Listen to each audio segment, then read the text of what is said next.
तो illustration number 12 पर आप एक स्टार लगा लो पहले, तो ये इम्पॉर्टेंट क्वेश्चन है एग्ज़ाम के नज़रिए से। ठीक है, तो एग्ज़ाम में देखो कैसा क्वेश्चन आता है वो इससे आइडिया लग जाएगा, और कैसे हमें करना है वो भी मैं आपको अप्रोच बता दूंगा। तो जैसे हमको एक following is the schedule of balances as on 31 March extracted from the books of Shri Gavaskar. तो एक बिजनेस का हमको ट्रायल बैलेंस दे रखा होता है, ठीक है, डेबिट क्रेडिट बैलेंसेज, ये सब चीज़ें, ठीक है। अब बहुत सारी चीज़ें दे देंगे। उसके बाद लिखा है prepare trading and P&L account for the year ended 31 March and the balance sheet as at that date after making the provision for the following. तो हमको ट्रेडिंग एंड P&L अकाउंट और बैलेंस शीट बनानी है, ठीक है। अब वो हमें एडजस्टमेंट्स देते हैं कुछ, ठीक है। तो हमें एक बार ना एडजस्टमेंट्स पहले रीड कर लेनी चाहिए, उससे हमें आइडिया हो जाता है कि कौन कौन से आइटम्स ऐसे हैं जिनकी एडजस्टमेंट्स हैं। जैसे उसने पहले में दे रखा है डेप्रीशिएट, हाँ, ए बिल्डिंग कह रहे हैं तो बिल्डिंग को डेप्रीशिएट करना है, बी फर्नीचर, है ना, सी ऑफिस इक्विपमेंट, और डी मोटर कार। तो इससे ये आइडिया हो जाता है कि जैसे हमारे पास ट्रायल बैलेंस के अंदर ये जितने भी एसेट्स दे रखे हैं, है ना, motor car, building, office equipment, furniture, तो इन पर हम एक स्टार लगा लेते हैं ताकि हमको ये पता रहेगा कि इनका कुछ एडजस्टमेंट है। इसी तरह इसने दूसरा एडजस्टमेंट दे रखा है value of stock as at the close of the year, मतलब क्लोजिंग स्टॉक, ठीक है। फिर थर्ड दे रखा है 2 months rent for the godown is outstanding. Godown का रेंट 2 महीने के लिए आउटस्टैंडिंग है। तो हम क्या करते हैं, गोडाउन रेंट पर एक स्टार लगा लेते हैं, तो इससे हमें पता रहेगा कि इसकी भी एडजस्टमेंट है। Fourth, interest on loan from Vishwanath is payable eight 12% per annum. कह रहे हैं हमने विश्वनाथ से लोन लिया था, उस पर इंटरेस्ट 12% लगेगा पर एनम, और this loan was taken on 1 मई 2021। तो हम एक लोन फ्रॉम विश्वनाथ पर भी स्टार लगा लेते हैं, तो इससे क्या है हमको मतलब थोड़ा पता रहेगा कि इसकी कुछ बात है। जैसे interest on loan from Vishwanath है ना, ये है, और लोन फ्रॉम विश्वनाथ उसने डेट दे रखी थी कि हमने ये 1 मई को लिया है, तो स्टार लगा देते हैं, तो इससे याद रहेगा कि इसकी एडजस्टमेंट्स हैं। उसके बाद फिफ्थ है provision for bad debts is to be maintained at 5% of sundry debtors, है ना। तो ये प्रोविज़न कह रहे हैं डेटर्स पर बनाना है 5% का। तो जो एडजस्टमेंट में प्रोविज़न हम बनाते हैं उसको हम क्या बोलते थे, क्लोजिंग प्रोविज़न। तो हम ऐसा करते हैं, हम डेटर्स पर भी एक स्टार बना लेते हैं। कहाँ है डेटर्स, ये रहे, है ना। तो हमको पता रहेगा कि कुछ एडजस्टमेंट है। और 6 में कह रहा है इंश्योरेंस प्रीमियम इंक्लूड्स 40,000 रुपये paid towards proprietors life insurance policy. Insurance premium में कह रहा है 40,000 रुपये प्रोप्राइटर की लाइफ पॉलिसी के पैसे भी हैं, and the balance of the insurance charges cover the period from 1 April 2021 से लेकर 30 जून 2022। तो मतलब इंश्योरेंस प्रीमियम में भी कुछ कहानी है, तो हम एक इंश्योरेंस प्रीमियम पर भी स्टार लगा लेते हैं। तो जिन चीज़ों पर हम स्टार लगा लेते हैं ना, तो इसका मतलब उनके तो कुछ एडजस्टमेंट सॉल्व करने रहेंगे, लेकिन जिन पर स्टार नहीं लगा हुआ वो हम इसका मतलब सीधा पोस्ट कर सकते हैं, है ना। तो एग्ज़ाम में मतलब इस तरह से आप पहले क्वेश्चन की स्टार्टिंग में एक आइडिया ले लोगे कि अच्छा ये सब बातें। फिर सॉल्यूशन में तो वो 3 चीज़ें बोलता है प्रिपेयर करने को, तो बना लेते हैं सॉल्यूशन। तो आप भी मेरे साथ साथ बना लो। तो सॉल्यूशन के लिए आप फॉर्मेट प्रॉपरली बना लो। तो एक बना लेते हैं ट्रेडिंग अकाउंट का फॉर्मेट, है ना, एक ट्रेडिंग अकाउंट बना लेते हैं। तो ट्रेडिंग अकाउंट आप लगभग बना लो 8 लाइनों के आसपास का, क्योंकि ट्रेडिंग में तो लिमिटेड चीज़ें होंगी।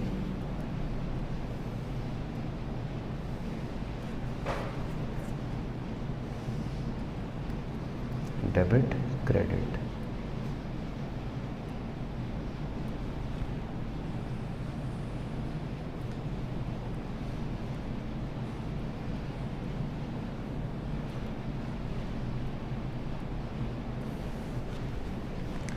पीएनएल आप थोड़ा बड़ा बना लेना, पीएनएल बना लेना लगभग 15 लाइनों के आसपास का, क्योंकि पीएनएल में थोड़ा सा बातें ज़्यादा रहती हैं आमतौर पर भी, तो पीएनएल आप थोड़ा सा बड़ा बना सकते हो।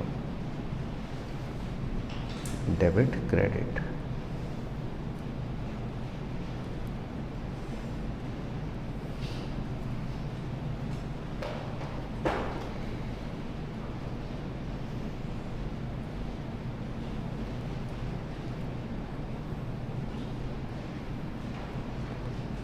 और लास्ट उसने बोला था बैलेंस शीट, वो भी आप 12-13 लाइनों की बना सकते हो बैलेंस शीट।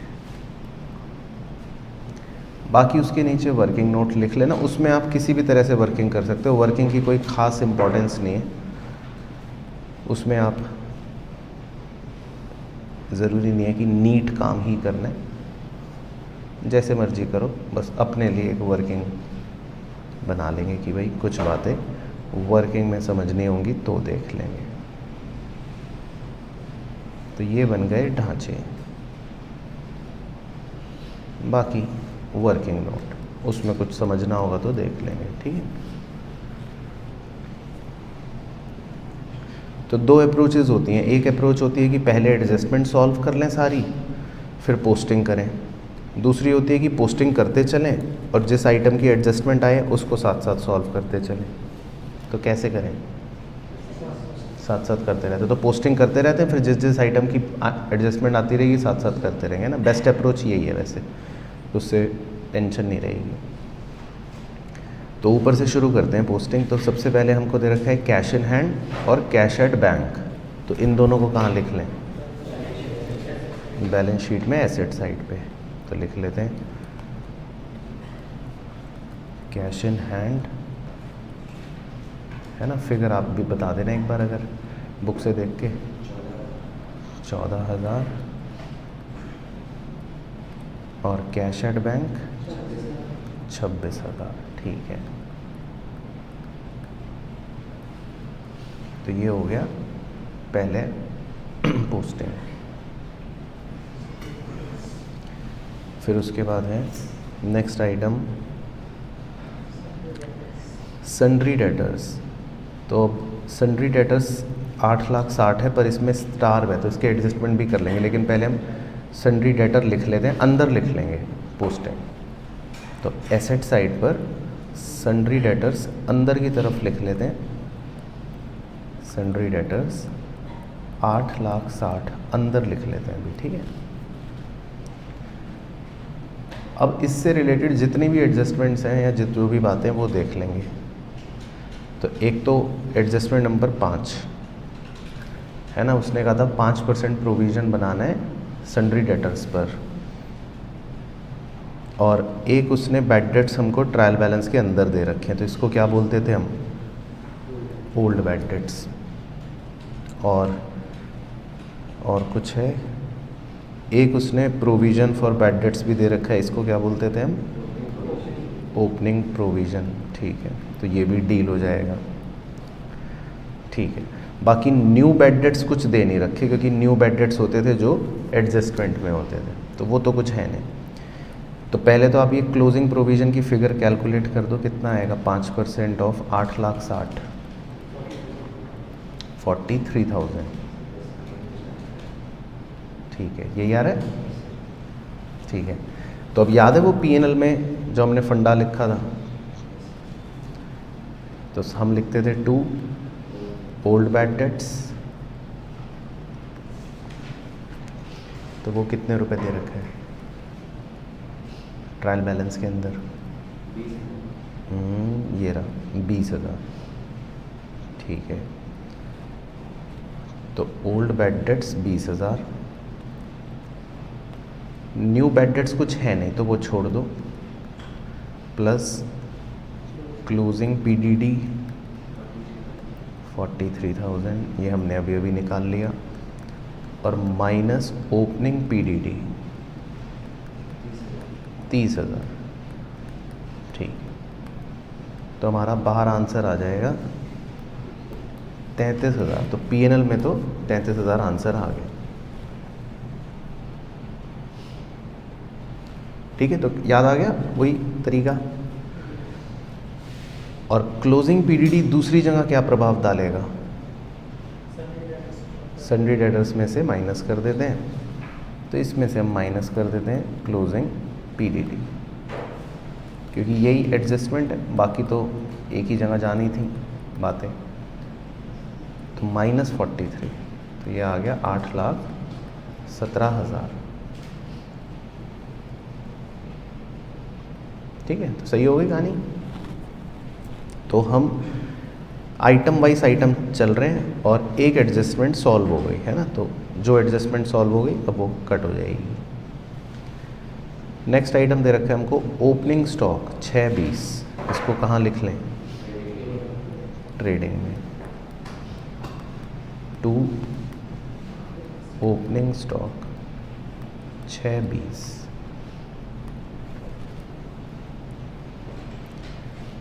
उसके बाद नेक्स्ट आइटम। अब नेक्स्ट हमारे चारों एसेट्स दे रखे हैं और चारों का सितारा है।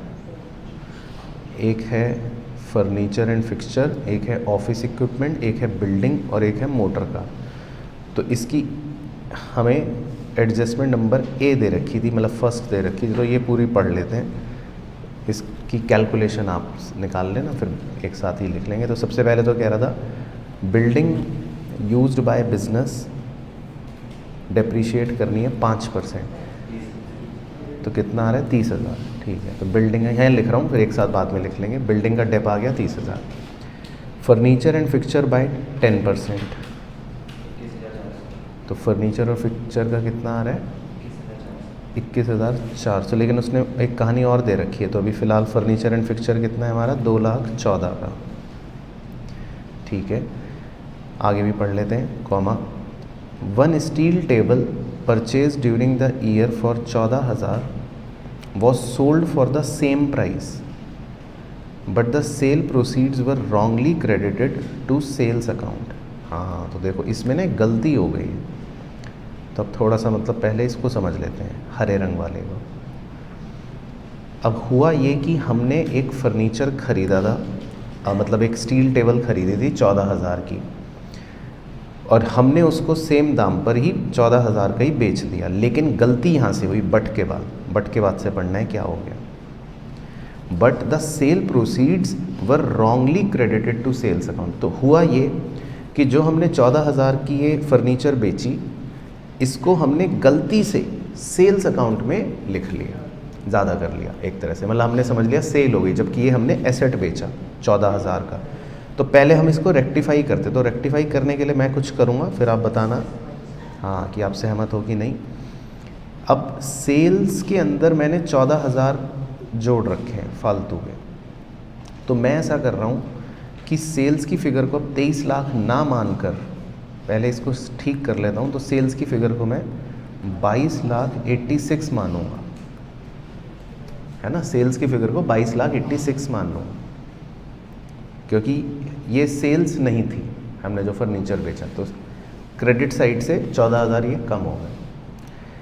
और क्योंकि मैंने फर्नीचर बेचा था 14,000 का, तो फर्नीचर भी 2,14,000 नहीं मानूंगा, 14 का तो इसमें से बेच चुका, तो फर्नीचर की वैल्यू अब मैं सिर्फ 2 लाख ही मानूंगा, क्योंकि 2 लाख का फर्नीचर तो मैं बेच चुका। तो अगर मतलब आप इस गलती को डेबिट क्रेडिट एस्पेक्ट से समझो, सेल्स पहले 23 लाख थी, और सेल्स जो होती है वो क्रेडिट साइड पर दे रखी होती है हमको, तो सेल हमें क्रेडिट में दे रखी है 23 लाख, और एक आइटम हमें ट्रायल बैलेंस में फर्नीचर दे रखा है, और वो एक डेबिट बैलेंस है 2,14,000, है ना।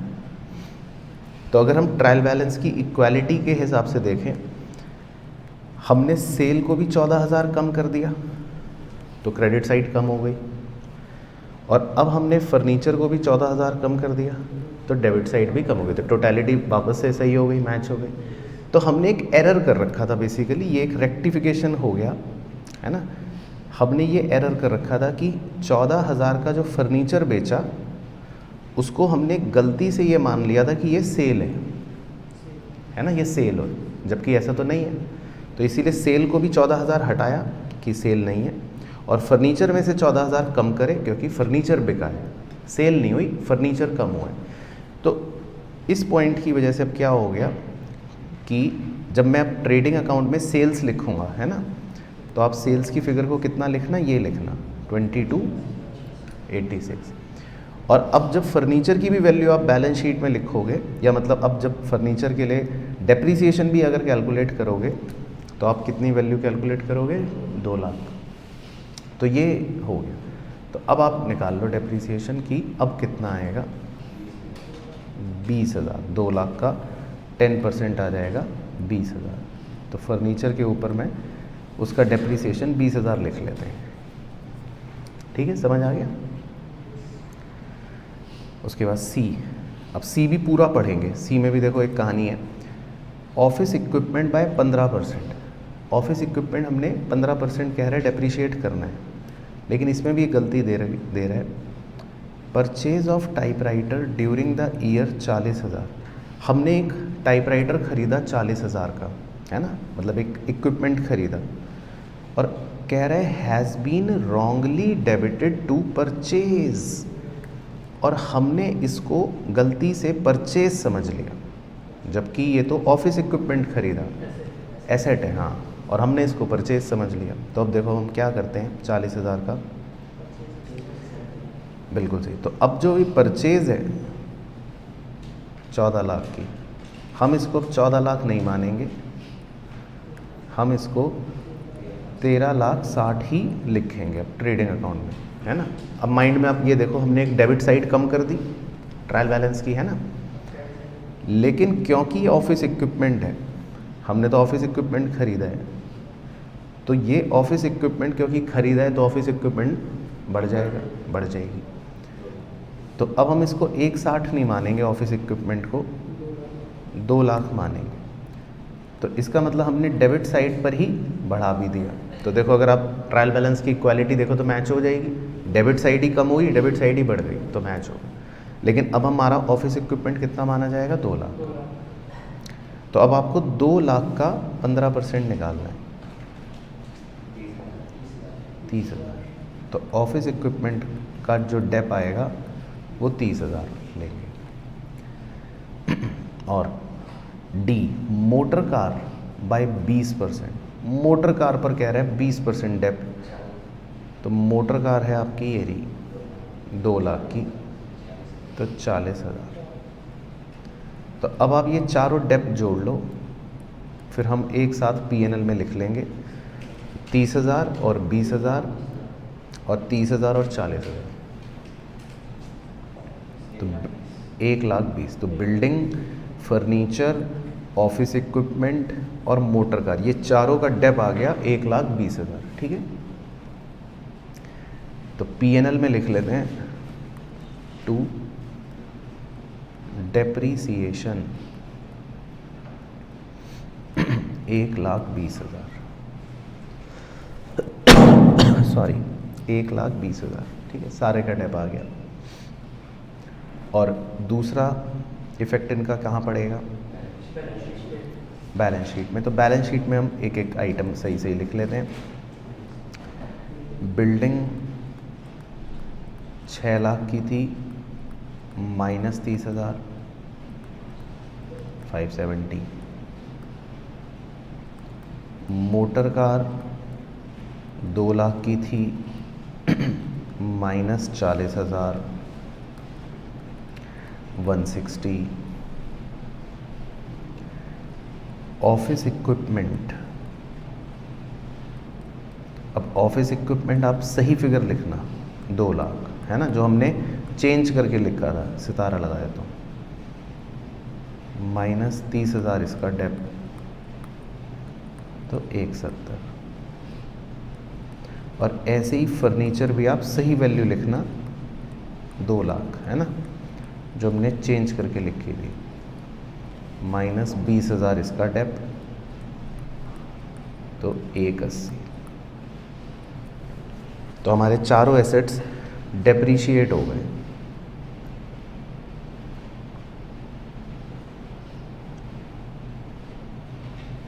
ठीक है, तो बट समझ आ गया पॉइंट पूरा। तो building, motor car, office equipment और फर्नीचर। चलो ठीक है, तो हमारी एडजस्टमेंट भी हो गई नंबर 1 वाली कंप्लीट, और आइटम्स तक तो हम पहुंच ही रहे थे, चल रहे थे। ठीक है, तो हमने यहाँ तक के चारों आइटम अब कंप्लीट कर लिए। अब हमारा अगला आइटम है सन्ड्री क्रेडिटर्स 430। तो ये कहाँ लिख लें, बैलेंस शीट लायबिलिटी। तो ये लिख लेते हैं सन्ड्री क्रेडिटर्स 430। उसके बाद नेक्स्ट आइटम है लोन फ्रॉम विश्वनाथ। अब हमने लोन विश्वनाथ से 1 मई को लिया है, ये उसने डेट दे रखी थी 3 लाख रुपए की। तो पहले तो आप ये बताओ कि लोन फ्रॉम विश्वनाथ कहाँ पोस्ट करें, बैलेंस शीट लायबिलिटी। तो ये लिख लेते हैं बैलेंस शीट लायबिलिटी में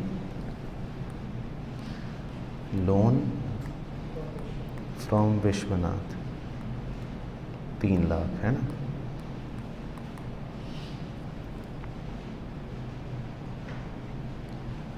बाकी इसका मैं नीचे समझा देता हूँ थोड़ी सी स्टोरी।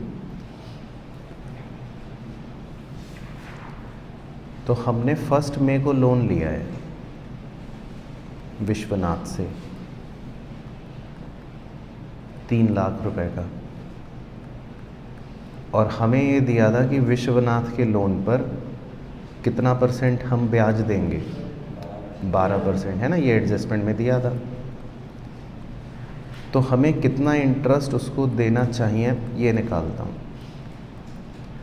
3 लाख का लोन है, 12% का ब्याज है, और 1 मई को लोन लिया, तो आप 11 महीने का निकाल लोगे, है ना। मई, जून, जुलाई, अगस्त, सितंबर, अक्टूबर, नवंबर, दिसंबर, जनवरी, फरवरी, मार्च, है ना। तो कितना आएगा, 33,000, यही आ रहा है, 33, है ना। तो इसका मतलब हमें विश्वनाथ के लोन पर 33,000 रुपये का ब्याज देना चाहिए, है ना। ये क्लियर हो गया पॉइंट। लेकिन अब मैं आपको ट्रायल बैलेंस में दिखाऊंगा कि हमने जो इंटरेस्ट पे करा है एक्चुअल में, वो दिखाता हूँ वो कितना गिवन है। अच्छा, देख लिया ट्रायल बैलेंस में, हमने सितारा लगाया था वैसे। तो ट्रायल बैलेंस में अगर हम देखें कि कितना इंटरेस्ट ऑन लोन हमने विश्वनाथ को दिया है, तो उसने डेबिट में दे रखा है 27,000, हमारा एक्सपेंस 27,000 पे हुआ है। और जबकि हमें पे कितना करना चाहिए वो हम यहाँ निकाल रहे हैं 33,000, है ना। तो इसमें बेसिकली हमें ये पता लगता है कि हमें इंटरेस्ट देना चाहिए था 33,000, पर ट्रायल बैलेंस के हिसाब से हमने अभी तक जो दे रखा है वो सिर्फ 27,000 दे रखा है। तो देयरफॉर इससे आपको ना एक हिडन एडजस्टमेंट पता चलती है कि ये क्या हुआ। 6,000 की, इसका मतलब हमारी अभी भी एक लायबिलिटी है जिसको बोलते हैं आउटस्टैंडिंग इंटरेस्ट। तो हमारे लिए ये एक एडजस्टमेंट बन गई, इसको हम इम्प्लाइड एडजस्टमेंट कह सकते हैं कि ये हमको अपने आप पता लगी कि इसका मतलब 6,000 का ब्याज जो है वो क्या है, अभी भी आउटस्टैंडिंग। ठीक है, तो इसको हम 2 जगह लिखेंगे। ठीक है, तो क्लियर हो गया पहले। ठीक है, तो आपको मतलब एग्जाम में करने की ज़रूरत नहीं है, सिर्फ डायग्राम कैलकुलेशन, मतलब अगर आपने कैलकुलेटर पे भी कर लिया या समझ गए तो आपका काम हो गया, है ना। लेकिन अब इसको हम 2 जगह लिख देते हैं आउटस्टैंडिंग इंटरेस्ट को। देखो 2 जगह कहाँ कहाँ लिखेंगे एक तो बैलेंस शीट में लायबिलिटी में लिख लेते हैं, है ना, क्योंकि हमारा लायबिलिटी हो गया 6,000 आउटस्टैंडिंग इंटरेस्ट, एक तो यहाँ लिख लो। और दूसरा हमारे ये P&L में रिस्पेक्टिव एक्सपेंस को बढ़ा देगा, डेबिट में आ जाएगा। तो 2 इंटरेस्ट ऑन लोन आप लिखोगे अंदर 27,000, और उसमें आउटस्टैंडिंग इंटरेस्ट को 6,000 को प्लस करके दिखा दोगे कि 6,000 और मानेंगे, तो बाहर आ गया 33,000। तो P&L में आप इसको इंटरेस्ट के अंदर ऐड कर दो, आउटस्टैंडिंग इंटरेस्ट।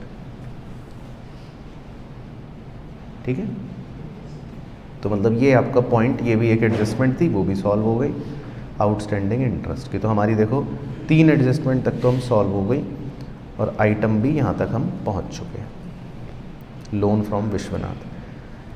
उसके बाद प्रोविज़न ओपनिंग PDD ये भी हम लिख चुके।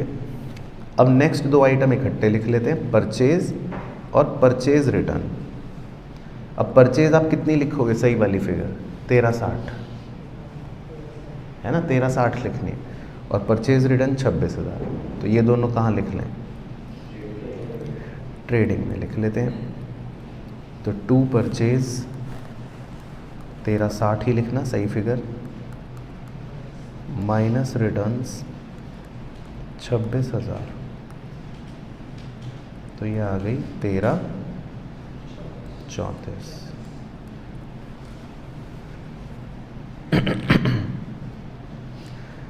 फिर इसके बाद नेक्स्ट है आइटम सेल्स और सेल्स रिटर्न। अब सेल्स आप सही वाली लिखना 2286 और सेल्स रिटर्न 42। तो by sales 2286 minus sales return 42 है, तो कितना आ गया 2244। ठीक है, तो क्लियर चल रहा है मामला यहाँ तक।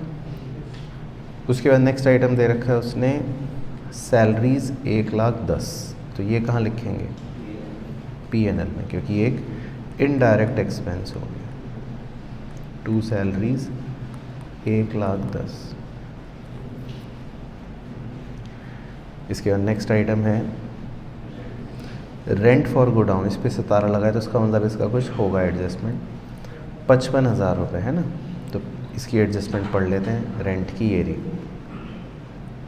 पॉइंट नंबर 3 इसमें दिया है 2 months rent for godown is outstanding. 2 महीने का गोडाउन का रेंट कह रहा है, अभी भी आउटस्टैंडिंग है। ठीक है, तो ये भी मैं डायग्राम पर आपको समझा देता हूँ। तो देखो गोडाउन रेंट जो उसने हमें दे रखा है, मान लो ये पूरा साल है, तो पूरे साल में 12 महीने होते हैं, ये तो हमें पता ही है। तो 10 महीने का तो इसका मतलब हमने रेंट पे कर दिया, और 2 महीने का वो उसने लिखा है नीचे एडजस्टमेंट में कि 2 महीने का आपने अभी तक पे नहीं करा है, आउटस्टैंडिंग है। अब क्वेश्चन में ये गिवन है ऑलरेडी कि जो हमने गोडाउन रेंट पे करा है वो ट्रायल बैलेंस में कितना दे रखा है हमको, 55 है ना। तो इसका मतलब उसने हमें 10 महीने का तो बता दिया कि हमने 10 महीने में 55,000 रुपये पे करे हैं गोडाउन रेंट के, और 2 महीने का कह रहा है हमने पे नहीं करा। तो क्या आप ये निकाल सकते हो 2 महीने का आउटस्टैंडिंग रेंट कितना है, 11,000। ठीक है, तो मैं भी निकाल लेता हूँ, 55,000 बटे 10 इंटू 2। तो इसका मतलब 2 महीने का रेंट अभी भी आपका बकाया है 11,000 रुपये, मतलब आपने 2 महीने का रेंट अभी भी नहीं दी। तो क्लियर हो गया। तो इस आउटस्टैंडिंग रेंट को भी हम अब 2 जगह लिख लेंगे, एक तो वो सेम जैसे इंटरेस्ट को करा, तो लिख लेते हैं। एक तो आउटस्टैंडिंग रेंट 11,000 को एक तो बैलेंस शीट में लिख लेते हैं, लायबिलिटी आउटस्टैंडिंग रेंट 11,000, और दूसरा P&L में गोडाउन रेंट 55,000 में प्लस कर दोगे आप आउटस्टैंडिंग रेंट 11,000, तो 55 + 11 60।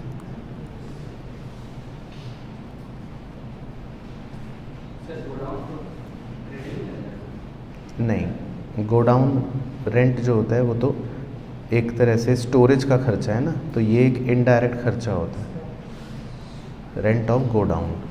फैक्ट्री होता तो ट्रेडिंग में जाता है ना। तो गोडाउन जो होता है वो तो कहाँ होता है, जब सामान बन गया ऑफिस के पीछे कहीं, तो ये वैसे भी स्टोरेज खर्चे होते हैं, मैन्युफैक्चरिंग नहीं है, रेंट ऑफ गोडाउन। ठीक है, यहाँ तक ओके हो गई पोस्टिंग। चलो विश्वनाथ वाला तो हम कर ही चुके। अब उसके बाद तो रेट्स एंड टैक्सेस, ये पहले एक बार सारे बता ही दो इकट्ठे। तो ये कहाँ, पीएनएल। डिस्काउंट अलाउड कहाँ, पीएनएल। डिस्काउंट रिसीव्ड कहाँ, पीएनएल लेकिन credit side. Freight on purchase, ये डायरेक्ट एक्सपेंस है, तो ये ट्रेडिंग। कैरेज आउटवर्ड, सामान बाहर जा रहा है, तो ये पीएनएल, क्योंकि ये फिर इनडायरेक्ट हो जाएगा। चलो तो पहले इतने ये पांचों कर लें, है ना। चलो तो रेंट्स एंड रेट्स लिख लेते हैं। रेंट एंड रेट्स, एक बार अमाउंट आप बता देना कितना था। 21,000, ओके।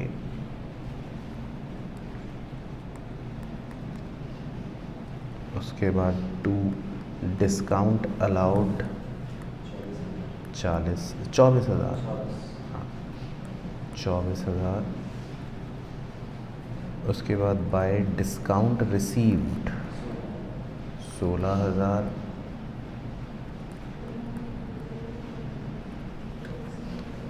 और एक डेबिट में कैरेज आउटवर्ड 20,000। तो ये सब तो आ गए पीएनएल वाले। बाकी ट्रेडिंग में एक लिखना था, कौन सा, freight on purchase. Freight on purchase 12,000।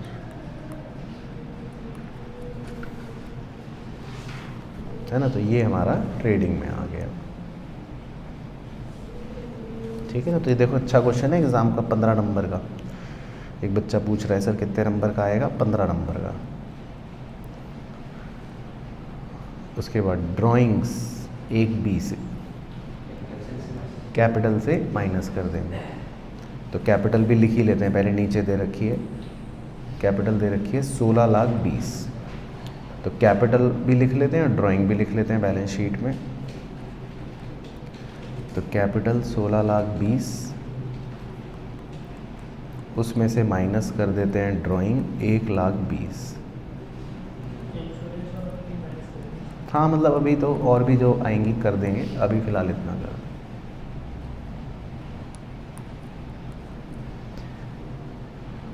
उसके बाद ड्राइंग के बाद अगला आइटम है जी printing and stationery, PNL. Electricity charge, PNL. Insurance premium पे तारा लगा है लेकिन वैसे पीएनएल ही है। और जनरल ऑफिस एक्सपेंस भी पीएनएल। तो पहले ये 3 लिख लेते हैं, इंश्योरेंस प्रीमियम छोड़ देते हैं अभी। तो प्रिंटिंग लिख लेते हैं, इलेक्ट्रिसिटी लिख लेते हैं और जनरल ऑफिस एक्सपेंस। तो प्रिंटिंग, इलेक्ट्रिसिटी और जनरल ऑफिस एक्सपेंस। तो टू प्रिंटिंग 18,000, टू इलेक्ट्रिसिटी 22,000 और general office expense, to general office expense 30,000। ठीक है। अब इंश्योरेंस प्रीमियम देख लेते हैं, उस पर सितारा लगा हुआ था, उसका एडजस्टमेंट ये नीचे दे रखा है, देखो नंबर 6। तो इंश्योरेंस प्रीमियम में लिखा है insurance premium includes 40,000 paid towards proprietors life policy. तो पहले तो इतना डील कर लेते हैं। कह रहे हैं इंश्योरेंस पॉलिसी जो है 55,000 रुपये की, मतलब ये जो प्रीमियम है इसमें 40,000 रुपये तो प्रोप्राइटर की लाइफ पॉलिसी का पे हुआ है। तो अगर आप इसमें से 40,000 हटा दो तो कितना बचेगा, सिर्फ 15। तो मतलब हमारे लिए ये इंश्योरेंस प्रीमियम कितना है, एक तरह से 15,000। जो 40,000 प्रोप्राइटर की लाइफ पॉलिसी का है उसको तो हम क्या मानेंगे, ड्राइंग्स। तो पहले इतना ओके हो गया। तो पहले हम उस 40,000 का डील कर लेते हैं। तो अब लाइफ इंश्योरेंस पॉलिसी को तो हम ड्राइंग्स मानते हैं, तो इसीलिए उसको आप कैपिटल में से माइनस कर दो। लाइफ इंश्योरेंस प्रीमियम 40,000 है ना, तो 40,000 को तो सबसे पहले इसको डील कर लेते हैं। तो जो लाइफ इंश्योरेंस पॉलिसी के पैसे पे करे वो तो एक ड्राइंग है प्रोप्राइटर की। तो अब प्रीमियम कितना बच गया? 15,000। तो 15,000 के लिए कह रहा है, वो पढ़ लेते हैं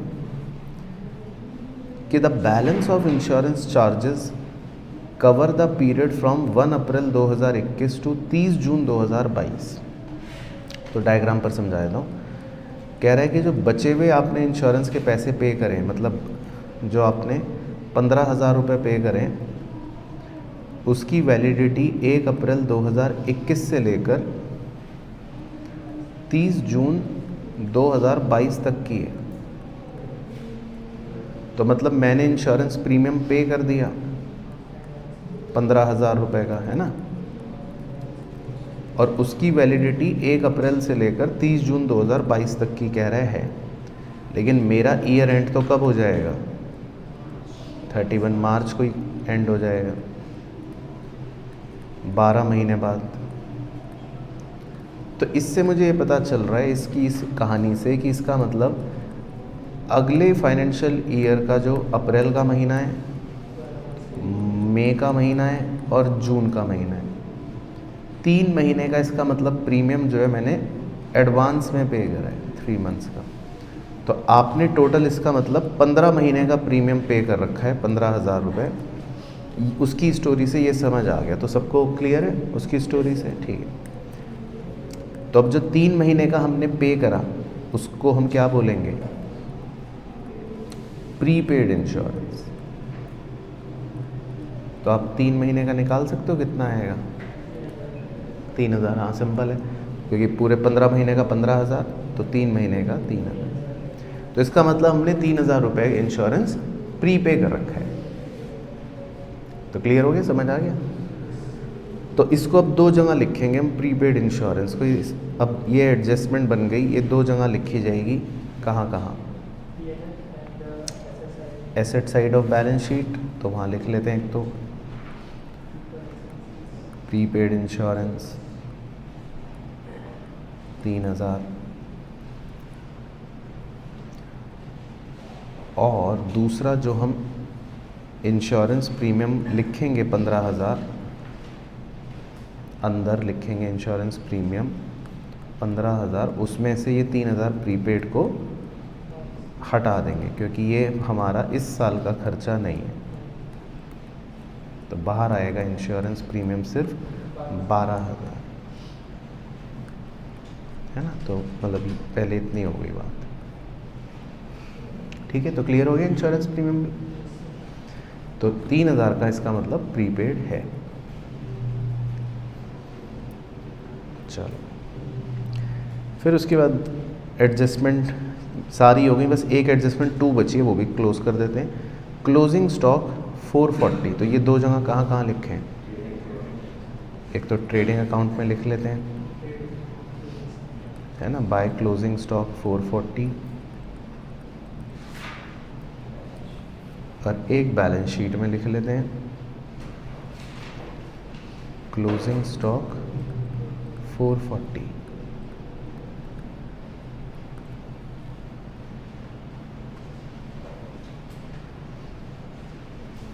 तो अब देखो एडजस्टमेंट हमारी सारी हो गई, 1 2 3 4 5 6। अब बस आइटम्स बचे हैं थोड़े से, वो लिख लेते हैं बस एक साथ ही लिख लेते हैं। बैंक चार्जेस कहाँ लिखेंगे? P&L, और मोटर कार एक्सपेंस भी P&L। बस बाकी तो सब पोस्ट कर ही चुके हैं, है ना, कैपिटल तो कर ही देती। तो बैंक चार्जेस और मोटर कार एक्सपेंस और लिख लेते हैं 16 और 36 P&L। तो बैंक चार्जेस 16,000 ये लिख लेते हैं, और motor car expenses 36,000 to motor car expenses 36। तो अब हमारी सारी पोस्टिंग हो गई, सारी एडजस्टमेंट हो गई, तो ट्रेडिंग अकाउंट से क्लोज कर सकते हैं हम सबसे पहले। और ट्रेडिंग अकाउंट से देखना टोटल करके क्या आंसर आ रहा है। 2684 तो टोटल आ गया।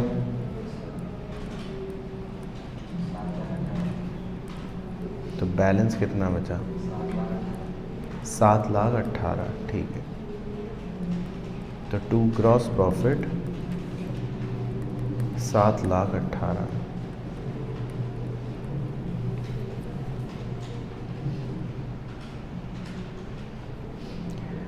फिर इस ग्रॉस प्रॉफिट को नीचे ले आते हैं, बाय ग्रॉस प्रॉफिट 7,18,000 और क्रेडिट साइड में 7,18,000 और 16 का डिस्काउंट रिसीव्ड, तो ये हो गया 7,34। तो नेट प्रॉफिट का आंसर क्या बचेगा?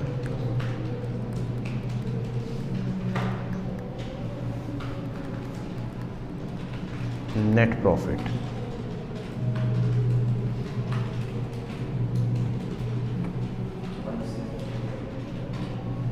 173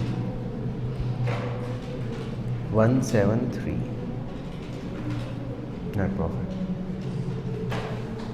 ठीक है, फिर इस नेट प्रॉफिट को कैपिटल में ऐड कर लेते हैं।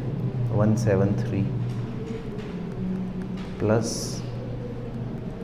नेट प्रॉफिट 173, तो बाहर कितना आ जाएगा कैपिटल? 1633। ठीक है, 1633 प्लस 11 प्लस 6 प्लस 3 प्लस 4 30, मतलब दोनों साइड का टोटल कर लेते हैं।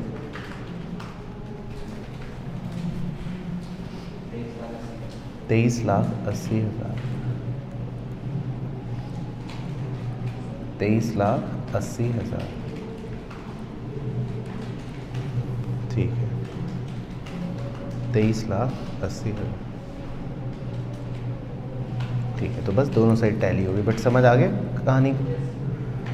ठीक है, तो बस कर लो आप 23,80,000। नेक्स्ट करते हैं प्रैक्टिकल प्रॉब्लम नंबर 2 करते हैं। ठीक है, ये देखते हैं, छोटे क्वेश्चन है ये, एग्जाम में 5 नंबर ही क्वेश्चन है, तो आप इनको लिख सकते हो कि अगर आएंगे तो 5 नंबर के क्वेश्चन, 4 या 5 नंबर के। तो पढ़ लेते हैं पूरी स्टोरी क्या है। Sen Gupta and company employs a team of 8 workers who were paid 30,000 रुपये per month each in the year ending 31 March 2021।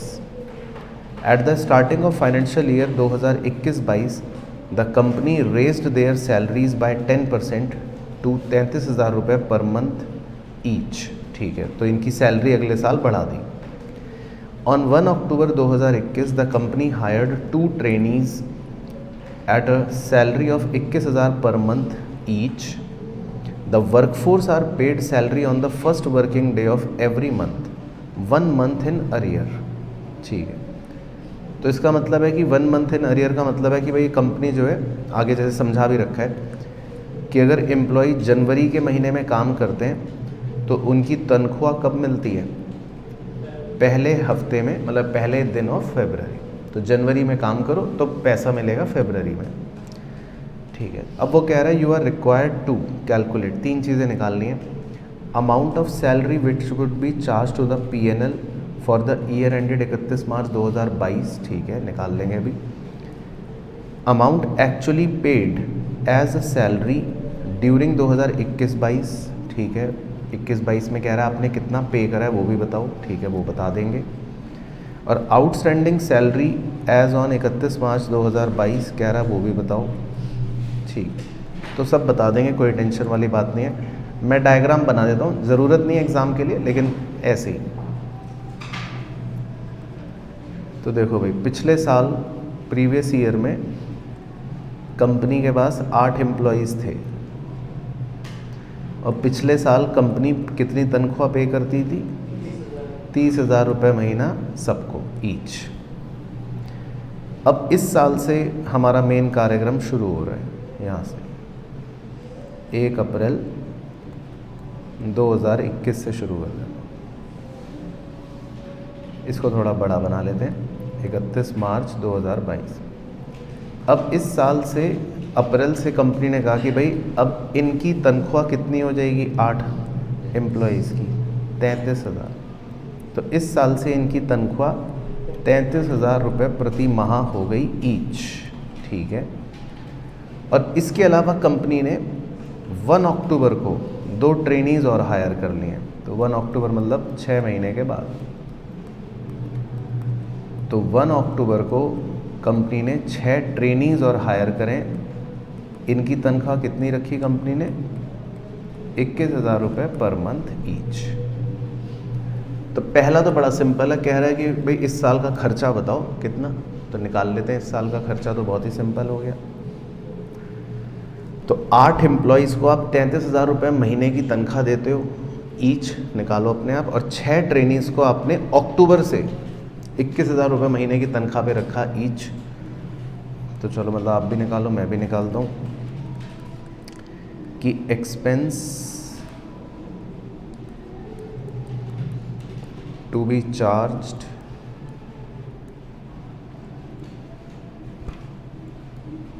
For 21-22। तो इस साल कितना खर्चा हम, मतलब हमारा क्या खर्चा है।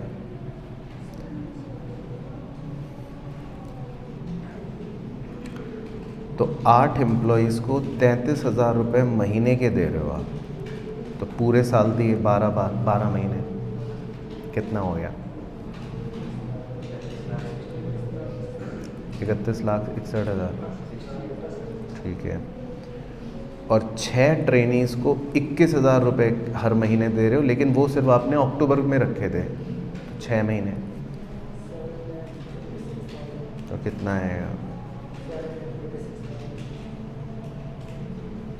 6 ट्रेनीज़ थे या अच्छा 2 ट्रेनीज़ थे, ओ sorry, they hire 2 trainees, sorry मैंने वो यहाँ 6 लिख दिया वर्ड, सॉरी ये 2 कर लेना। 2 ट्रेनीज़ रखे थे, 2 ट्रेनीज़ थे, चेंज हो जाएगी फिगर। अभी मैंने 2 ट्रेनीज़ थे, तो 2 ट्रेनीज़ 21,000 रुपये की तनख्वाह, 2,12,000, ठीक है, 52, ठीक है। तो 2 ट्रेनीज़ आपने 21,000 की तनख्वाह के रखे हैं 6 महीने के लिए। तो इस साल का हमारा खर्चा कितना आ गया,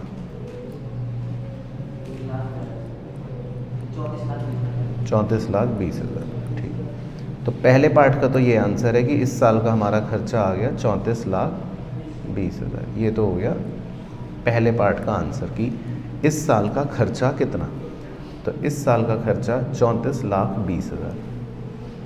तो ये तो सिंपल है, ये तो एक मैथमेटिकल क्वेश्चन ज़्यादा है रादर देन कोई फाइनल अकाउंट। लेकिन हाँ, दूसरा पार्ट में कह रहा है कि एक्चुअल आपने कैश कितना पे करा या एक्चुअल पेमेंट आपने कितनी करी है इस साल, वो बतानी है। तो देखो थोड़ा सा कहानी का अब यूज़ होगा, क्योंकि एक्सपेंस तो हम निकालते हैं एक्रूवल बेसिस पर, वो तो है कि जितने हैं उतने, लेकिन हमने कैश क्या पे करा होगा अब वो देखते हैं, वो समझते हैं। अब देखो ध्यान से, जो जिन्होंने पिछले साल मार्च के महीने की जो तनख्वाह होगी, ध्यान से देखना येलो पोर्शन, जो पिछले फाइनेंशियल ईयर में मार्च के महीने की तनख्वाह होगी वो मैंने पे कब करी होगी, अप्रैल में, है ना। तो अब वो इस बार ये पूछ रहे हैं कि आपकी इस साल की पेमेंट्स क्या हैं, एक्चुअल पेमेंट। तो इस बार अप्रैल के महीने में आपने कितनी तनख्वाह पे करी होगी, 30,000 रुपये। भाई क्लियर हो गया पॉइंट। तो मैं पहले ऐसे लिख देता हूँ कि अप्रैल के महीने में हमने 8 एम्प्लॉयज़ को 30,000 रुपये के हिसाब से पेमेंट करी होगी, 2,40,000। हाँ, उसके बाद मई से लेके मार्च तक अगले 11 महीनों तक तो इनको कितनी तनख्वाह मिली होगी, 33,000। हाँ, 11 महीने तक, है ना। तो कितना आ जाएगा ये, 32 लाख और पहले कितना आ रहा था, नहीं कम आना चाहिए, अच्छा 29, ओके 29 लाख 4,000, ओके। तो क्लियर हो गया। अच्छा फिर हमने अक्टूबर में 2 ट्रेनीज भी रखे थे, है ना, हमने अक्टूबर में 2 ट्रेनीज भी रखे थे। तो जो 2 ट्रेनीज रखे थे उनको अक्टूबर में रखा, तो उनको पहली तनख्वाह तो नवंबर में मिली होगी, तो नवंबर से लेकर मार्च तक 5 महीने, तो 2 ट्रेनीज 21,000 रुपये की तनख्वाह और 5 महीने 2,10,000। तो जो हमने पेमेंट्स करी हैं इस बार, एक्चुअल जो कैश पेमेंट्स हुई हैं वो ये हुई, तो इन्हें ऐड कर लेते हैं। कितना आएगा 3354। तो कह रहा है, तो दूसरे पार्ट में इसने पूछा था कि आपने इस बार एक्चुअल पैसे कितने दिए, तो इस बार पेमेंट्स हमने ये करी हैं, है ना, ये हमारी पेमेंट्स हो गई। तो क्लियर हो गया क्वेश्चन के हिसाब से। और तीसरा और कर लेते हैं, बट तीसरा सिंपल था। कह रहा था इस साल का आउटस्टैंडिंग कितना रहे है आपका, आउटस्टैंडिंग फॉर मार्च 2022। तो मार्च 2022 की तनख्वाह देख लेते हैं इस साल क्या थी, है ना, यही पूछ रहा था ना थर्ड पार्ट में कि आउटस्टैंडिंग सैलरीज बताओ कितनी है 31 मार्च 2022 को। तो इस साल के एंड में मार्च के महीने की तनख्वाह कितनी है वो निकाल लेते हैं। तो 8 एम्प्लॉयज़ की 33,000 और 2 ट्रेनीज की 21,000, 264 और ये 42, तो 3,06,000। तो इसका मतलब इतने रुपए की तनख्वाह आउटस्टैंडिंग, सिंपल। तो मतलब ये प्रैक्टिकल टू, लेकिन हाँ एग्जाम में जैसे 4 नंबर का आया है इस तरह का या 5 नंबर का, तो इजी है हमारे को, इसमें कुछ बनाना नहीं है, सिर्फ सॉल्यूशन वैल्यू सॉल्व करनी है। तो क्लियर हो गया। लेकिन चलो एक और करते हैं इसी तरह से, एक और छोटा क्वेश्चन है,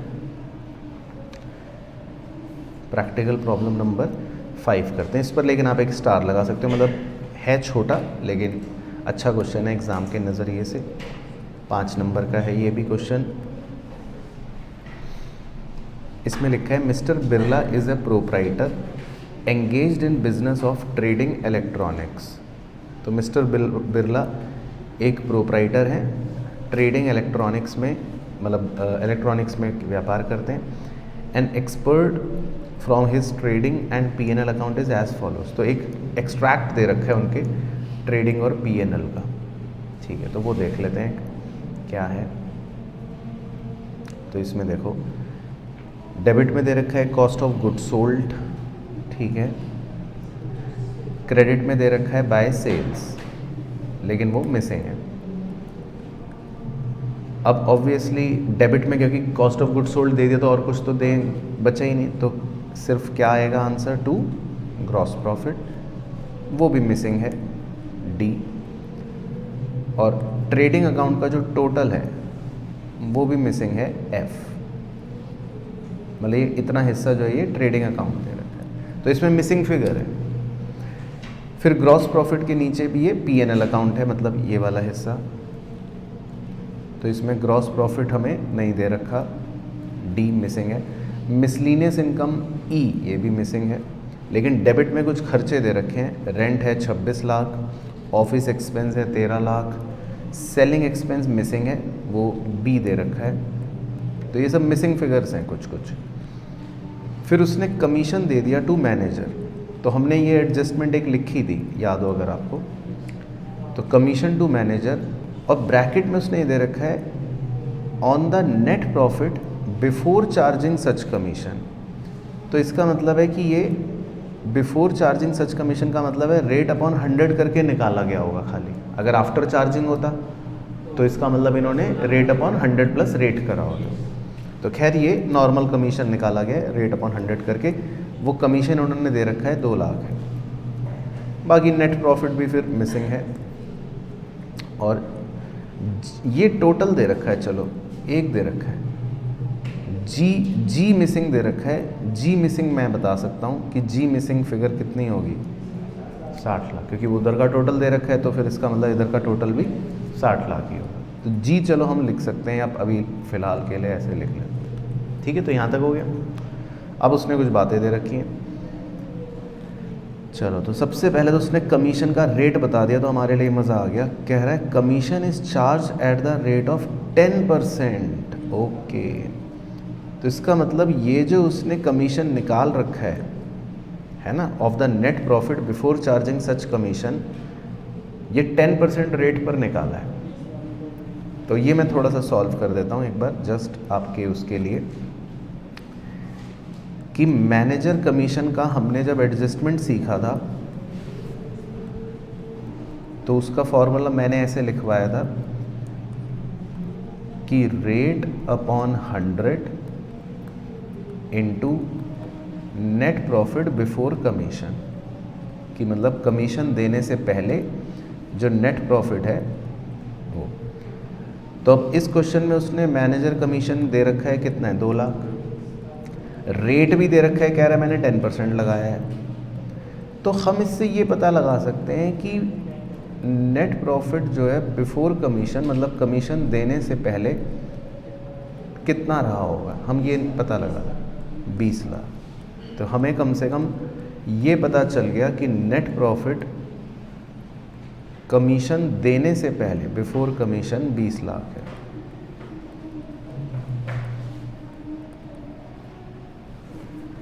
तो पहले आप ये देख लो कि ये बिल्कुल ओके हो गई बात, ठीक है। तो इसमें कोई भी टेंशन वाली बात तो नहीं।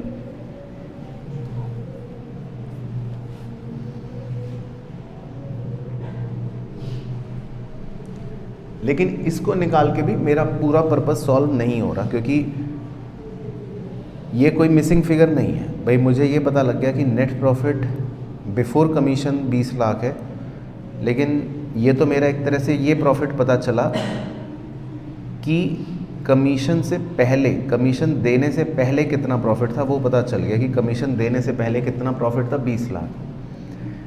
लेकिन अगर मान लो मैं ये कहूँ कि नाउ आप मुझे ये बताओ कि कमीशन देने के बाद कितना बचा होगा, नेट प्रॉफिट आफ्टर कमीशन कितना रहा होगा, तो बताओ।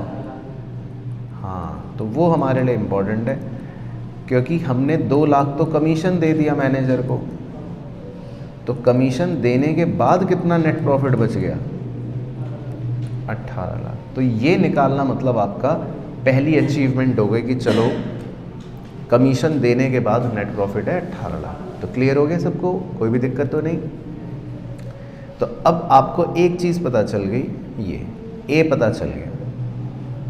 तो आपको ये 18 लाख फिगर क्या पता चल गई, ए, कि भाई नेट प्रॉफिट जो है कमीशन देने के बाद कितना बचा है, 18। तो मतलब आपने ए निकाल लिया, तो this figure is a, basically आपने ए निकाल लिया, ठीक है। तो बस आप ये लिख लेना ए अपने सॉल्यूशन में कि ए आ गया 18 लाख। मैं आपको दिखाने के लिए सवाल में गंदा कर देता हूँ, मतलब अब इस ए की जगह मैं 18 लाख लिख लेता हूँ। बट आपको क्लियर हो गई कहानी, कोई भी दिक्कत परेशानी तो नहीं। चलो ओके। अब देखो इस फिगर के आने से ये फ़ायदा एक और हो गया। अब देखो हमारे पास पीएनएल का जो डेबिट साइड है उसमें हमारे पास टोटल भी है और उसमें हमारे पास सारी फिगर है, बी बचा है बस। तो बी को तो हम डायरेक्टली कैसे भी निकाल सकते हैं एज बैलेंसिंग फिगर। तो एक बार आप बी की वैल्यू निकालना कितनी है। टोटल है 60 लाख, रेंट है 26 लाख, माइनस कर दो। ऑफिस एक्सपेंस है 13 लाख, माइनस कर दो। मैनेजर कमीशन है 2 लाख, वो भी माइनस कर दो। और नेट प्रॉफिट है 18 लाख, वो भी माइनस कर दो। तो बी निकालना तो अब सबसे आसान हो गया। कितना बचेगा बैलेंस, मेरे ख्याल से 1 लाख, 1 बच रहा है, 1 लाख, ठीक है। तो बी का तो आंसर हम 1 लाख सीधा नीचे लिख सकते हैं कि बी मतलब selling expense is equals to 1 lakh. तो ये तो हमारा एज ए बैलेंसिंग फिगर ही आ गया 1 लाख। तो बी आ गया सेलिंग एक्सपेंस 1 लाख। तो मैं सेलिंग एक्सपेंस की जगह अब बी की जगह 1 लाख लिख रहा हूँ।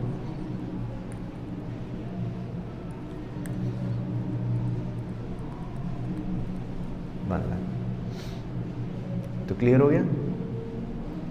ठीक है। अब सेलिंग एक्सपेंस की कहानी नीचे दे रखी है, वो पढ़ता हूँ आपके साथ। सेलिंग एक्सपेंस के लिए दे रखा है selling expenses amounts to 1% of total sales.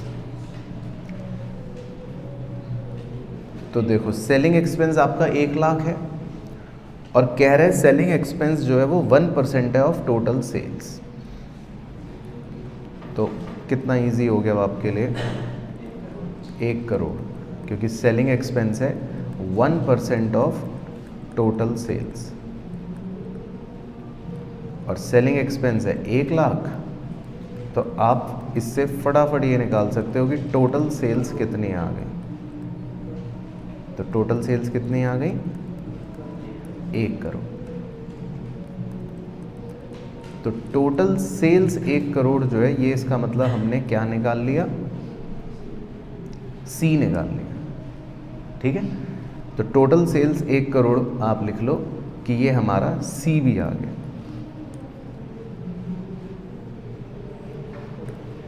समझ आ गया?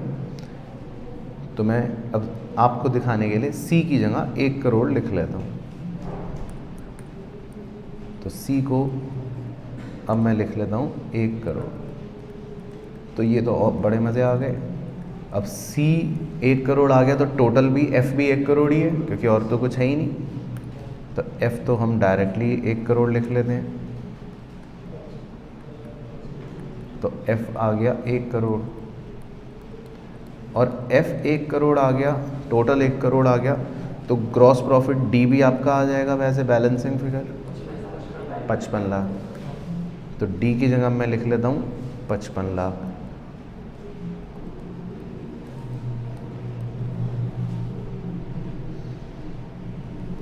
है ना? तो ग्रॉस प्रॉफिट आ गया 55 लाख। तो डी आपका आ गया 55 लाख। ठीक है। तो सही चल रही हैं कड़ियाँ। और डी 55 लाख आ गया तो अब आपको ई फाइनली ये बैलेंसिंग फिगर के तौर पे मिल जाएगा। ये आ गया, ई आ गया 5 लाख।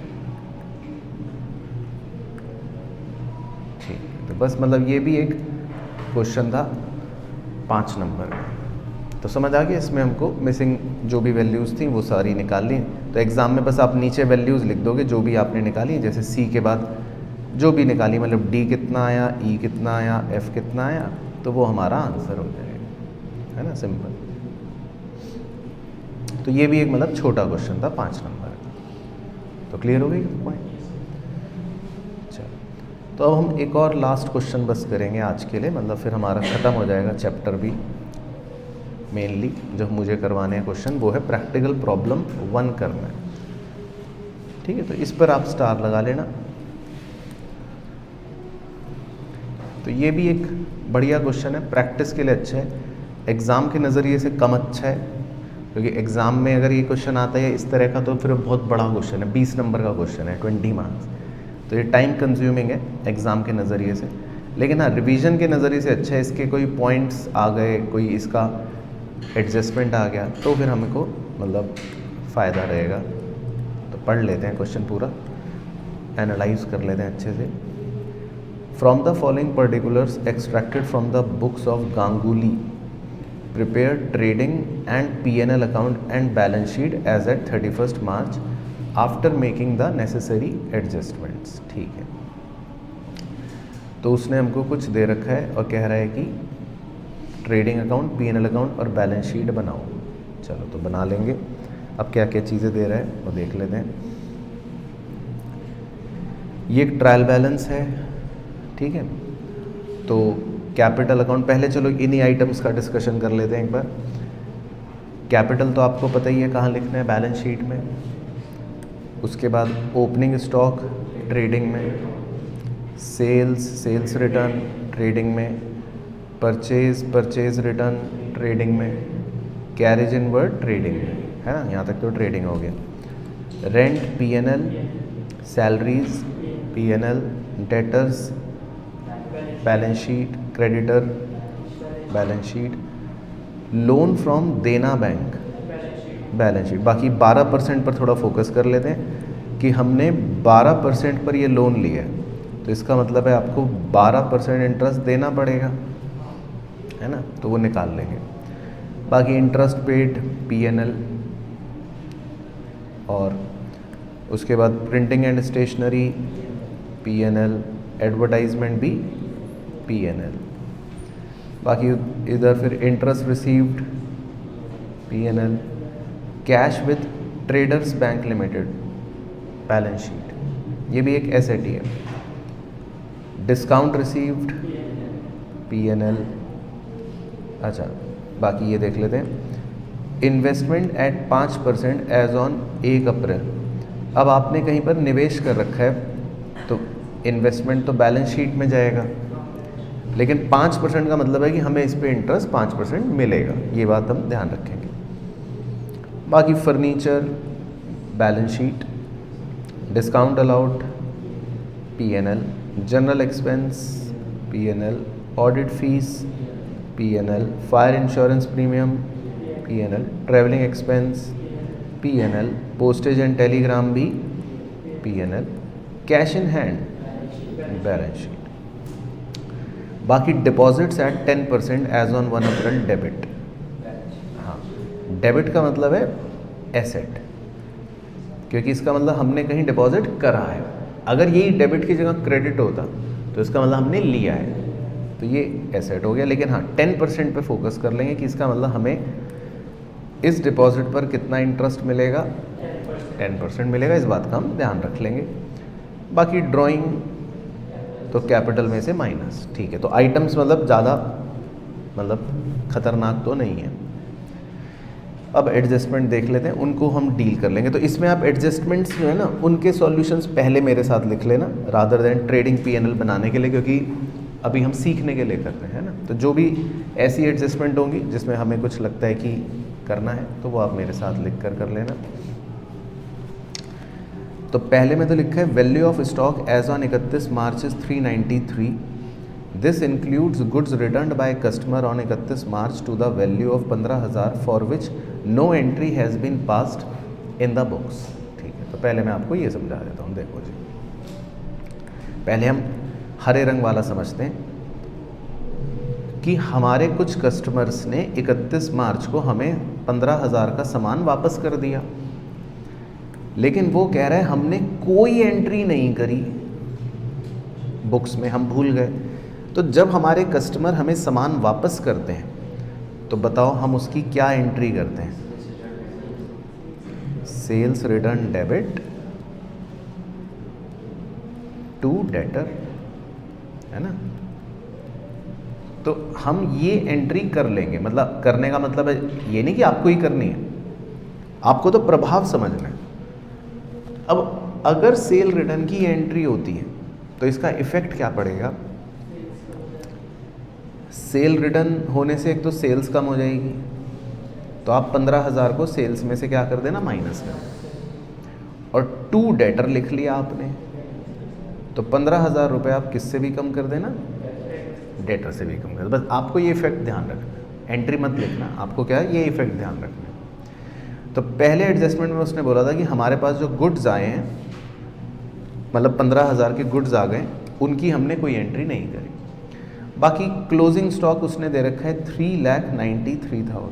इसको तो आपको पता ही है दो जगह कहाँ कहाँ लिखना है, ट्रेडिंग अकाउंट में और बैलेंस शीट के एसेट साइड पर। तो मतलब अब आप देख लो, फर्स्ट एडजस्टमेंट पूरी तरह से संतुष्ट हैं आप, कोई भी दिक्कत तो नहीं है ना। तो क्लोजिंग स्टॉक में हमारी वैल्यू दे रखी है 3,93,000, बस कट, इसको अलग डील करना। और उन डब्बों में मान लो 2 डब्बे ऐसे थे जो कस्टमर ने हमें अभी अभी वापस करे हैं आज शाम को, लेकिन हमने वो सेल्स रिटर्न की एंट्री नहीं डाली थी, तो उनके लिए क्या ट्रीटमेंट करना है, ये ठीक है, तो क्लियर हो गया फर्स्ट पॉइंट पूरा कैसे डील करना है। चलो एडजस्टमेंट सेकंड, परचेजेस इंक्लूड, हाँ डालेगा ना, तो स्टॉक तभी तो 393 ले रहे हैं हम, क्योंकि उसने बोल दिया ना कि 393 के अंदर ही 15,000 का सामान है जिसकी हमने एंट्री नहीं डाली, बस डब्बे तो आ चुके हमारे पास, क्लोजिंग स्टॉक में तो आ गए डब्बे, लेकिन बस हमने कह रहा था एंट्री नहीं डाली, तो अब हम एंट्री डाल रहे हैं ना, ये रही, तो 15,000 की हमने एंट्री डाल दी। और हर एंट्री के दो प्रभाव पड़ते हैं, एक डेबिट एक क्रेडिट, तो डेबिट ये सेल कम हो गई, क्रेडिट ये कि डेटर कम हो गया, तो 15,000 का ये इफेक्ट हो जाएगा। अच्छा इसी तरह सेकंड में बोल रहे हैं कि purchases include furniture purchased on 1 जनवरी 2022 10,000 का, तो देखो मतलब डायग्राम पे भी बना के दिखा देता हूँ और वैसे भी समझा देता हूँ। कह रहा है परचेज के अंदर हमने 10,000 का एक फर्नीचर खरीदा था 1 जनवरी को, वो इंक्लूड कर लिया। तो अब आपने अगर 1 जनवरी को फर्नीचर खरीदा है 10,000 का और उसको परचेज में इंक्लूड कर लिया, तो ये तो गड़बड़ हो गई। तो अब तो हम परचेज को 12,15,500 मानने की बजाय कितना मानेंगे सही, 12,05,500, क्योंकि इसके अंदर 10,000 का तो क्या है, फर्नीचर है, तो वो तो हम नहीं मानेंगे, है ना। और फर्नीचर उसने जो दे रखा था कि एज ऑन 1 अप्रैल हमारे पास ओपनिंग में फर्नीचर है 9,000, तो ये हम ऐसे बना सकते हैं डायग्राम पर अपने समझने के लिए कि भाई हमारे पास ओपनिंग में 1 अप्रैल वाले दिन फर्नीचर था 9,000 का और हमने 1 जनवरी को 10,000 का और ख़रीद लिया। तो अब देखो थर्ड एडजस्टमेंट इसी से लिंक कर रही है। देखो पहले सेकंड क्लियर हो गई, अब थर्ड एडजस्टमेंट में ये लिखा है कि depreciation should be provided on furniture at 10% per annum. तो ये मैं आपको निकलवा देता हूँ ताकि आपको दिक्कत ना लगे। तो फर्नीचर को 10% डेप्रीशिएट करना है, तो कैसे निकालेंगे, देखो 9,000 का तो पूरे साल का ही निकाल देंगे, लेकिन जो हमने 1 जनवरी को खरीदा उसका आप सिर्फ 3 महीने का ही निकालोगे, जनवरी फरवरी और मार्च। तो कितना आएगा, 2500 नहीं 250। तो फर्नीचर का डेप्रीसिएशन आ गया कुल मिलाकर 1150, है ना। तो क्लियर हो गई कहानी। बाकी इसको 2 जगह कहाँ लिखना है वो आपको पता ही है, फिर भी लिख देता हूँ मैं। तो P&L में तो डेबिट साइड लिख लेंगे और बैलेंस शीट में फर्नीचर में से माइनस। तो सेकंड और थर्ड एडजस्टमेंट आपकी दोनों डील हो गई। परचेज में इसको हटा दिया, फर्नीचर को, परचेज की वैल्यू ठीक कर ली और फर्नीचर का सही डेप्रीसिएशन भी निकाल लिया 1150। ठीक है, ओके। तो 1 2 3 में कोई भी टेंशन तो नहीं किसी भी प्रकार की। चलो 4, तो धीरे धीरे करेंगे, जल्दी नहीं। 4th में है loan account from Dena bank in the books of Ganguly appear as follows. तो लोन अकाउंट भी देख लो, देखो थोड़ा इससे आइडिया लगता है कि ये क्या है। कह रहा है बाय बैलेंस BD 50,000। अब बाय बैलेंस BD का मतलब है कि ये आपका ओपनिंग बैलेंस है। फिर बाय बैंक का मतलब है कि हमने जो लोन लिया वो किस दिन लिया, देखो बाय बैंक, वो डेट देखो 31 मार्च 2022। तो हमने जो 50,000 का लोन लिया वो लास्ट दिन लिया, साल के बिल्कुल आखिरी दिन लिया, तो उस पर तो फिर इंटरेस्ट नहीं लगना चाहिए।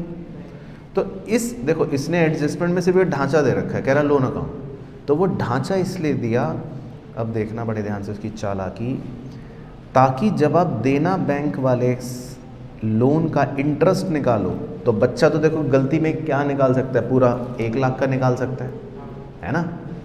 मैं भी निकालता शुरू में अगर देखता तो, लेकिन लोन फ्रॉम देना बैंक का अकाउंट देखकर हमें ये पता चला, हम सीए हैं, हमें अकाउंट देखकर ये पता चला कि 50,000 का लोन तो हमने साल के आखिरी दिन लिया है, तो इस पर तो कोई इंटरेस्ट नहीं देना पड़ेगा ना अब हमें, तो हमें सिर्फ इंटरेस्ट किस पर कैलकुलेट करना पड़ेगा, 50,000 पर।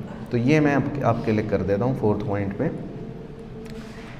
कि interest on loan from Dena bank, कि भाई देना बैंक से मैंने जो लोन लिया उस पर ब्याज मुझे अगर 12% देना है तो कितना आएगा, 6,000।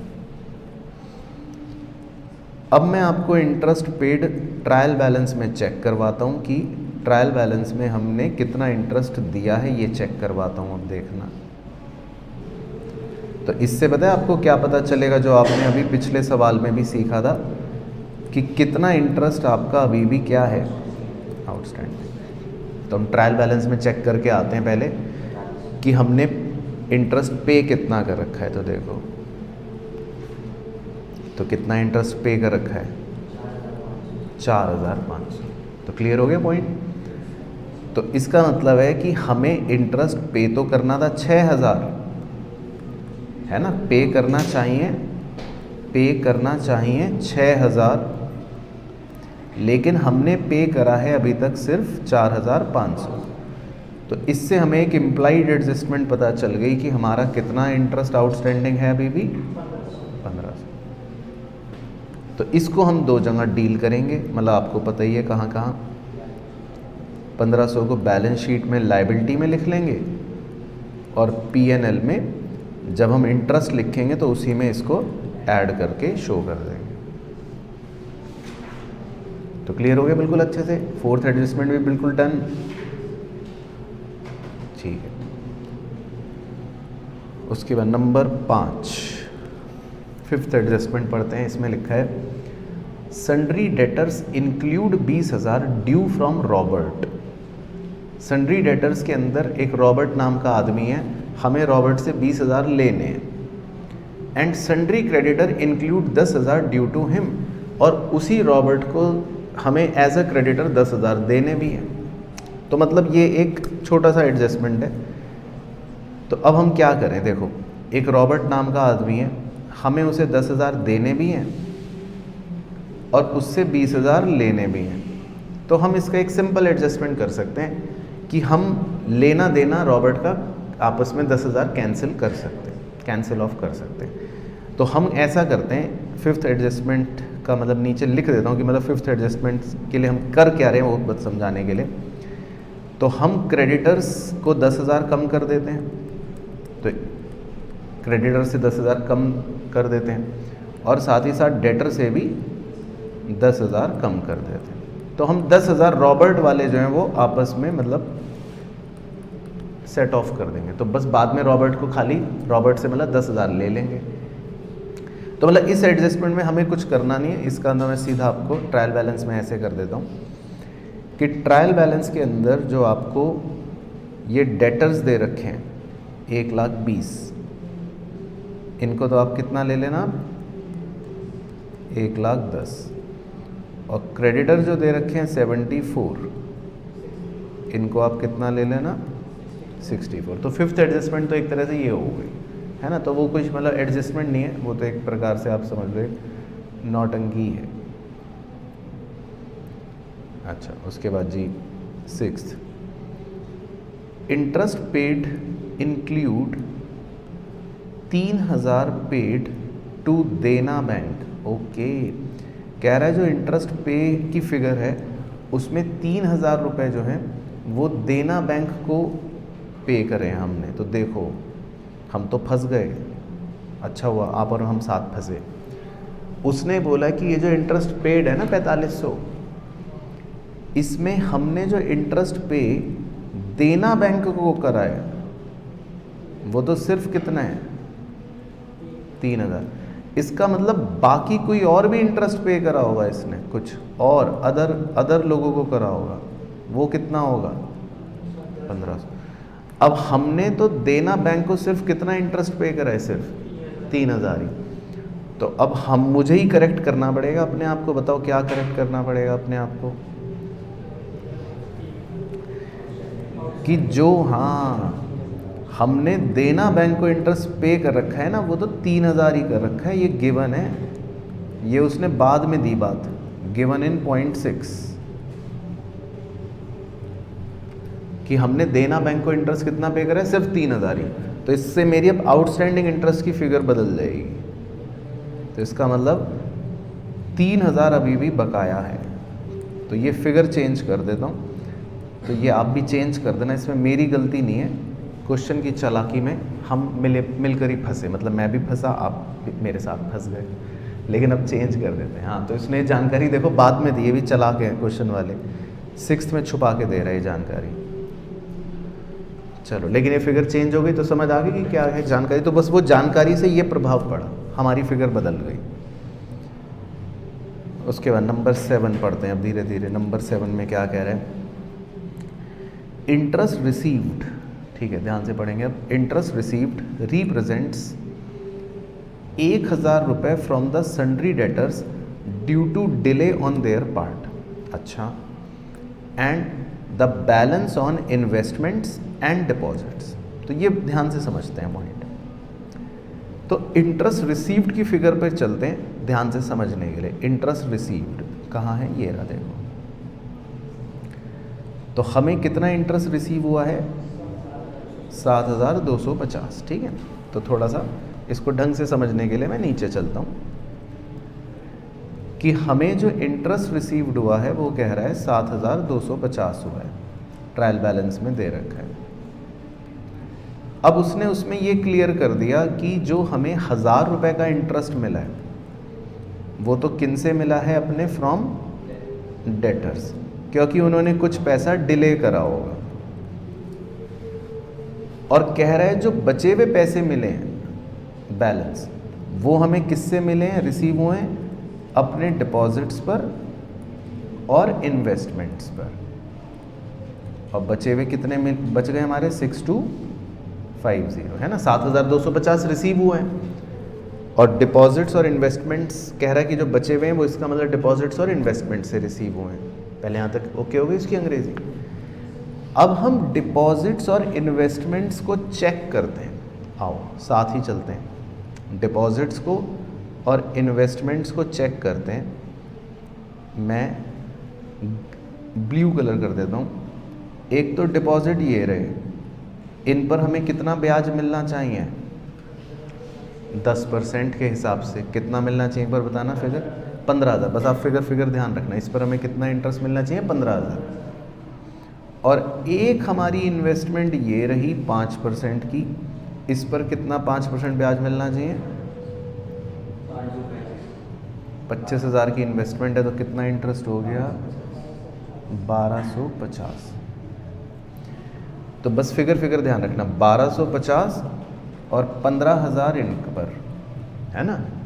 तो 1,250 और 15,000 इन पर, तो मतलब मैं नीचे जा रहा हूँ, इसका मैं ऐसे लिख देता हूँ कि डिपॉजिट्स पर मुझे कितना इंटरेस्ट मिलना चाहिए था? 15,000। और इन्वेस्टमेंट पर हमें इंटरेस्ट कितना मिलना चाहिए था? 1,250। तो मतलब ये वो इंटरेस्ट है जो मुझे मिलना चाहिए, ये वो इंटरेस्ट है जो मुझे मिलना चाहिए, है ना। और दोनों को अगर मैं जोड़ लूँ तो मैं कह सकता हूँ कि दोनों को मिलाकर 16,250 मिलना चाहिए। तो आपको क्लियर हो रहा है बिल्कुल अच्छे से कहानी? लेकिन हमें मिला कितना है? मिला है सिर्फ 6,250, मिलना चाहिए 16,250। तो पूरी कहानी लिंक हो रही है। तो इस पूरी स्टोरी से हमें ये पता लगेगा कि देयरफॉर क्या पता लगेगा? एक इम्प्लाइड एडजस्टमेंट पता चल जाएगी कि इसका मतलब हमें कितना इंटरेस्ट अभी तक मिला नहीं है बट मिलना चाहिए। कितना? 10,000, राइट। तो इस पूरी स्टोरी से हम ये निष्कर्ष निकाल लेंगे कि हमें कितना इंटरेस्ट मिलना चाहिए? 10,000, जो अभी तक हमें मिला नहीं है वैसे तो क्लियर हो गया पॉइंट बिल्कुल। तो इसको हम दो जगह कहाँ कहाँ लिखेंगे,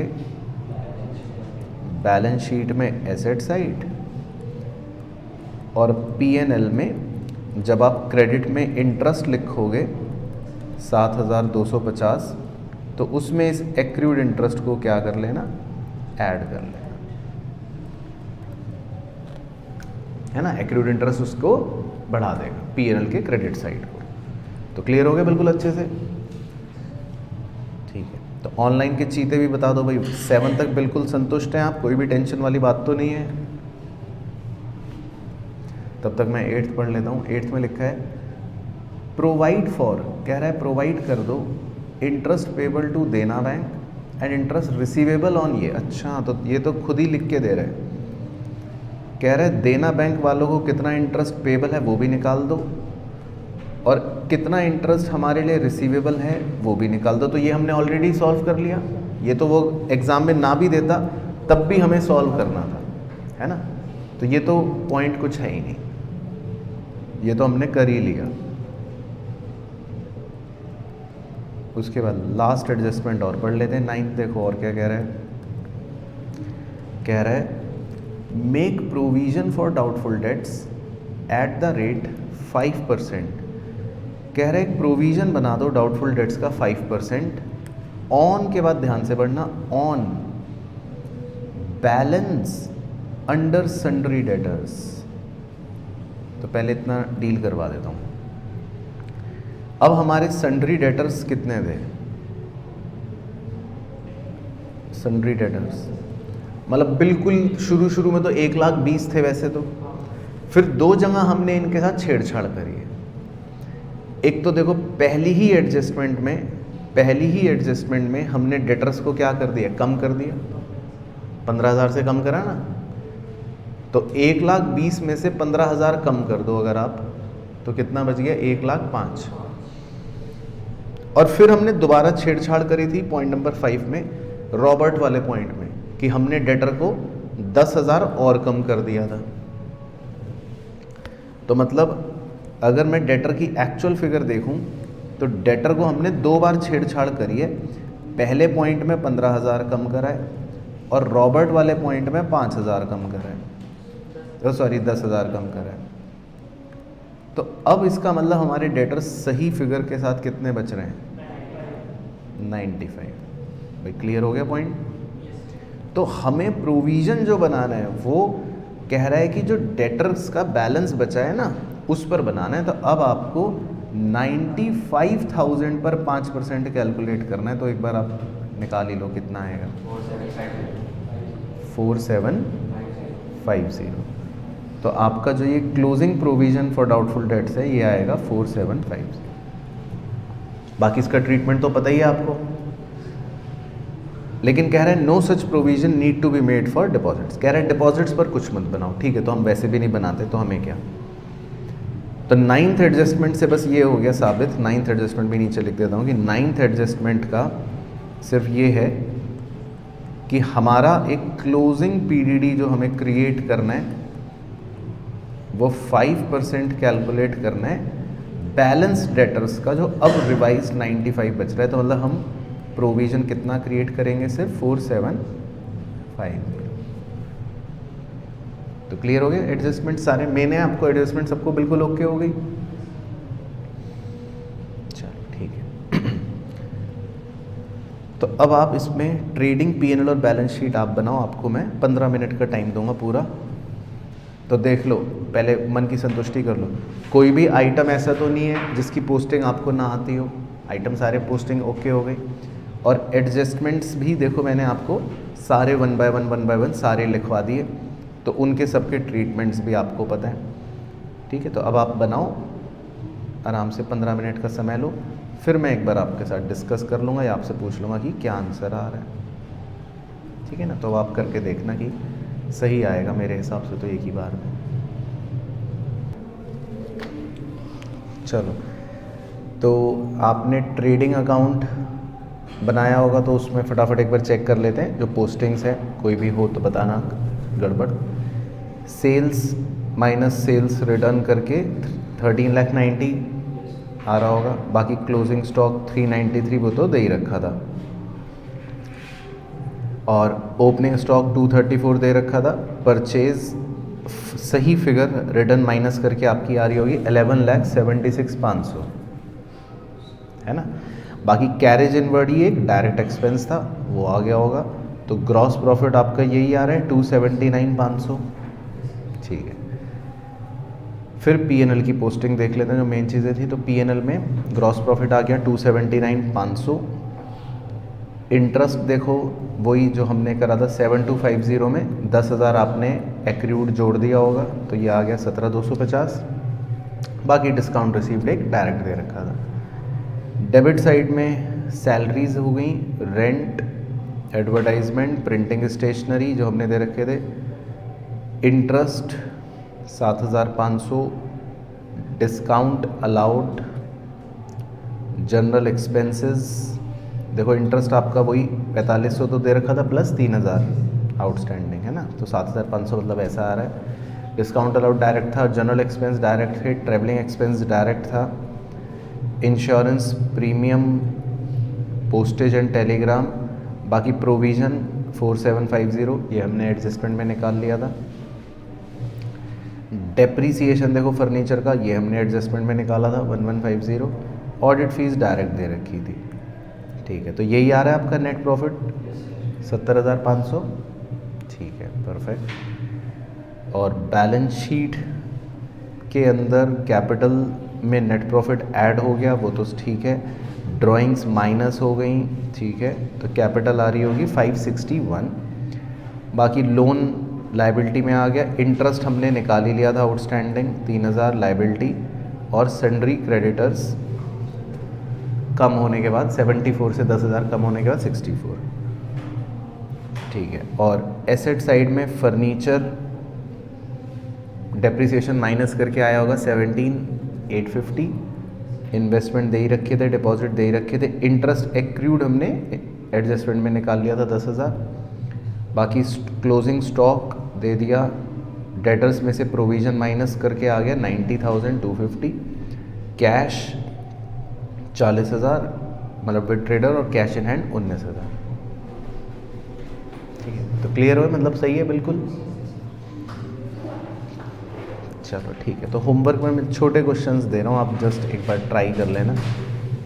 जो बच गए मेनली इलस्ट्रेशन 1, 2, 3 छोटे छोटे हैं, 7 छोटा सा है, और बाकी प्रैक्टिकल प्रॉब्लम 3 और 4, ये सब छोटे क्वेश्चन। ये सारे क्वेश्चंस आपके 5 नंबर के क्वेश्चन, 5 नंबर वाले। चलो ठीक है, तो बस यही करना था आज, डन।